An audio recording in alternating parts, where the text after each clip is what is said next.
شروع کرتا ہوں اللہ پاک کے بابرکت نام سے جو نہایت مہربان اور رحم والا ہے۔ السلام علیکم دوستو، امید کرتا ہوں آپ سب خیریت سے ہوں گے اور جہاں ہوں گے خوش ہوں گے۔ سٹوری پسند آئے تو لائک اور سبسکرائب کریں۔ چلو چلتے ہیں اپنی سٹوری کی طرف۔ نیلم ویلی کیل سے واپسی پر مظفر آباد آتے ہوئے لوکل بس پر سفر کرنے کا اتفاق ہوا، جس کے ڈرائیور بشیر بھائی تھے۔ بشیر بھائی نہایت ہی سلجھے ہوئے دمی مزاج کے مالک، فطرت شناس انسان ہیں اور پچھلے 20 سال سے نیلم ویلی کے دشوار گزار راستوں پر لوکل بس چلا رہے ہیں۔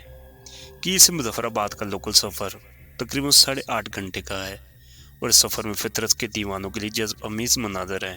بشیر بھائی کا تعلق نیلم ویلی سے ہے اور اپنی جوانی کی عمر میں جہادی تنظیم حزب المجاہدین سے منسلک رہے ہیں۔ دوران گفتگو بشیر بھائی سے میں نے یوں ہی سوال کر دیا کہ آپ 20 سال سے بس چلا رہے ہیں، کیا آپ کے ساتھ کوئی ایسا واقعہ پیش آیا جو ناقابل فراموش ہو؟ آگے کی کہانی میرے الفاظ میں بشیر بھائی کی زبانی سے۔ چند ماہ پہلے کی بات ہے کہ تو باٹ سے کیل آتے ہوئے راستے میں ایک جگہ بس کی کمانیاں ٹوٹ گئیں، اور جس جگہ کا بس کی کمانیاں ٹوٹی اس جگہ کے بارے میں مشہور ہے کہ یہاں جنات کا بسیرا ہے۔ بس کو ٹھیک ہونے میں کافی وقت درکار تھا۔ تو باٹ سے کم سواریاں ہونے کی وجہ سے میں نے گاڑی پر سواریوں کو روانہ کیا اور خود بس کے اندر بیٹھ گیا۔ مغرب کا وقت تھا۔ چند لوگوں نے مجھ سے کہا کہ آپ بس میں نہ رکیں، یہ بس آپ کل ہی ٹھیک ہو گئی، بس کو یہیں کھڑے رہنے دیں۔ لیکن مجھے مناسب نہ لگا کہ بس کو وہاں کھڑا کر دوں، اس لیے کہ بس کے اندر رات گزارنے کا فیصلہ کیا میں نے۔ رفتہ رفتہ اندھیرا بڑھنے لگا اور دریا نیلم جو کہ دن کے وقت ماں کی لوری جیسی آواز میں گنگنا رہا تھا، رات کی تاریکی پھیلتے ہی دہشتناک آواز میں چنگاڑنے لگا۔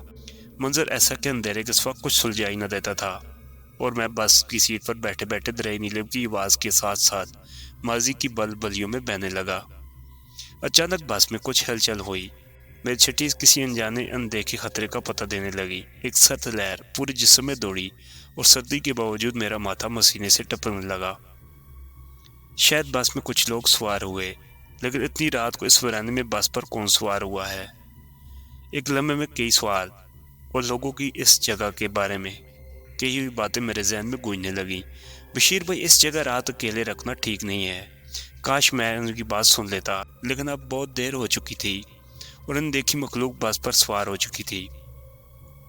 بس میں کئی لوگوں کی موجودگی میرے ڈر کو بڑھانے کے لیے کافی تھی، لیکن مڑ کے دیکھنے کی ہمت نہ ہوئی۔ مجھے ایسے لگا جیسے میرے پاؤں اب میرے بجائے اسی مخلوق کے قابو میں ہیں۔ لیکن یہ تو شروعات تھی، اور لیکن جو ہونا تھا اس کی توقع تو شاید میرے فرشتوں کو بھی نہ تھی۔ اچانک سے مجھے یوں لگا جیسے مجھے کھینچ کر پیچھے لے کر جانے کی کوشش کی جا رہی ہے۔ میں نے اپنی پوری ہمت جمع کر کے پیچھے دیکھا تو بس کے اندھیرے میں کئی سبز رنگ کی چمکتی ہوئی آنکھیں مجھے دیکھ رہی تھیں، اور ایک آنکھ میرے بالکل قریب مجھے پیچھے لے کر جانے کی کوشش کر رہی تھی۔ میں چیخنا چاہتا تھا، کچھ پڑھنا چاہتا تھا، لیکن مجھ میں یہ حرکت کرنے کی ہمت نہ تھی۔ اس کا کھینچا تانی میں اچانک بس میں ایسا شور ہوا جیسے کبڈی کے میچ میں تماشائی اپنے پسندیدہ کھلاڑی کو داد دے رہے ہوں۔ قریب تھا کہ میں بس کا دروازہ کھول کر چھلانگ لگا دیتا۔ ایک آواز آئی، وہ ان دیکھی مخلوق غائب ہو گئی۔ رفتہ رفتہ میرے جسم کی طاقت واپس آنے لگی، لیکن ایک نہ ختم ہونے والا خوف میرے دل میں سما چکا تھا۔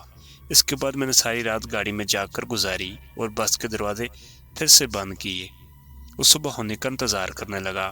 وہ رات میری زندگی کی سب سے مشکل رات تھی۔